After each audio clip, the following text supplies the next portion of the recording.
Hey everyone, it's Spencer Hakimian and welcome back to another episode of What's Moving Your Money.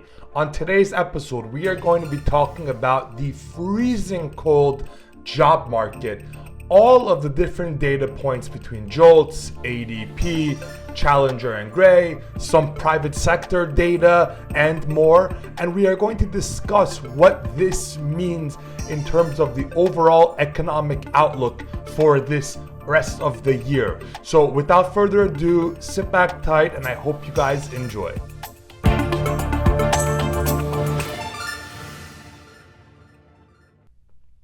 So we've been talking about this chilling job market for a very long time here on this podcast, and it is finally becoming consensus that the job market is cooling. I don't think there are many people left that are denying the fact that the overall trend in the job market is clearly downward, both on just a pure straight line basis, it is moving downward, but also and potentially even more importantly, on a relative basis, the expectations on a month over month basis, we continuously are missing them. As an example, today with ADP, as an example, yesterday with JOLTS, as an example, the prior day with Challenger and Gray, we are continuously seeing the job market data come in weaker than expected. And eventually, this is going to trickle down into economic activity. There's simply no way around it. Economic activity is roughly 66% based on consumer spending. Well, consumer spending is largely relying on people having jobs and spending the income they earn at those jobs. So if the job market is weakening, the next logical step is that consumer spending weakens.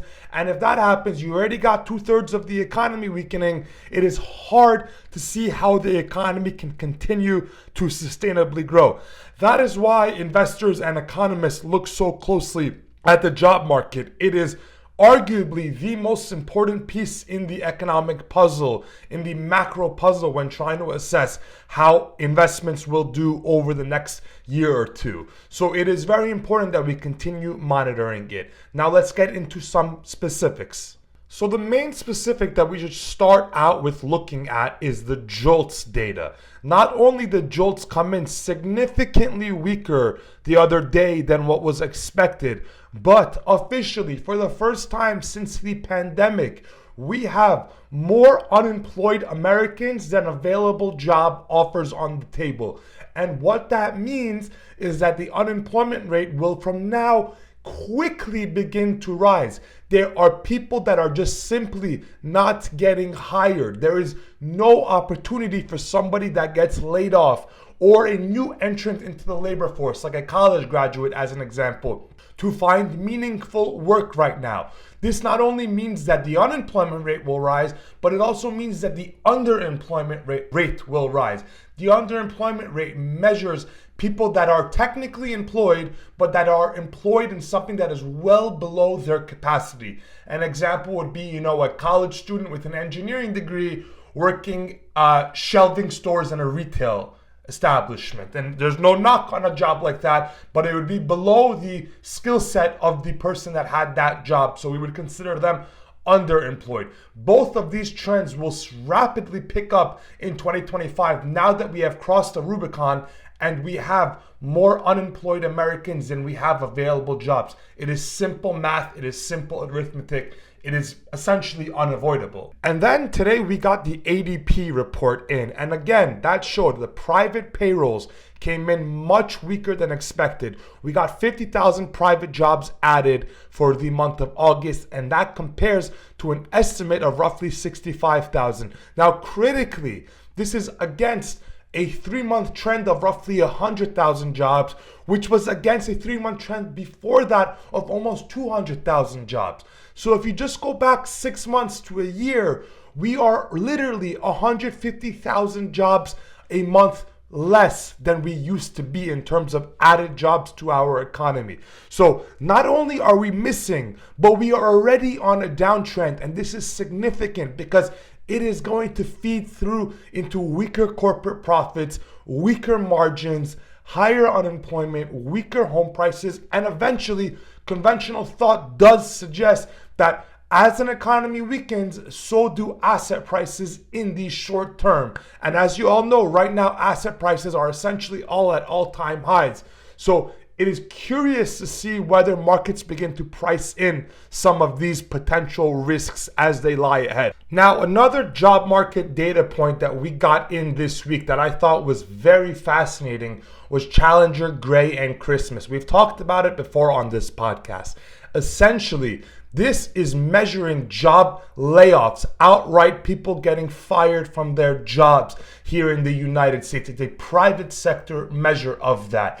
And it showed that this month we had the highest pace of job layoffs since the pandemic, since 2020. Employers are beginning to let people go. If you look at my TikTok, if you look at my Instagram, if you look at our previous podcasts on this channel, we've continuously spoken about how first employers stop hiring and then they move on to outright firing. So we are well into the phase of stopping hiring, and I fear we are now into the phase of them outright firing. For those watching at home, it is very important, if you are holding down a job, to keep your job right now. Employers will be looking to lay off people to protect profit margins, and you have to do your best to avoid becoming a victim of that, because you need to keep your job in a recession in order to weather out the storm. Let me know in the comments, are you seeing in your town, in your personal life, are people getting fired? Do they still have their jobs? What is going on? I want to know what's happening in your life, so let me know. And finally, to round out this podcast, I want to talk about one specific high-profile company that announced a massive layoff yesterday, because I think it is very emblematic of everything that we just covered in this podcast. It is ConocoPhillips. They are an oil and gas company based out of Houston, Texas. They announced yesterday that they are laying off 25% of their workforce. 25%. Now, this has to do with a modicum of factors, one being weak oil prices, another being overinvestment into oil in the past, another being lack of opportunity to continue drilling in the Permian Basin as that area of the country matures in terms of its oil output annually. And finally, they just saw an overall weak environment where access to credit was difficult. Keeping on employees was going to become negative to their profit margin. So they decided to lay off a huge chunk of workers. Once these things start, they tend not to stop, right? An object that is in motion tends to stay in motion. As companies begin laying off people, similar competitors begin to feel pressure to protect their profit margins and also lay off people. So we're going to be monitoring all of this very closely. I thank you guys for watching, and I look forward to seeing you guys again soon.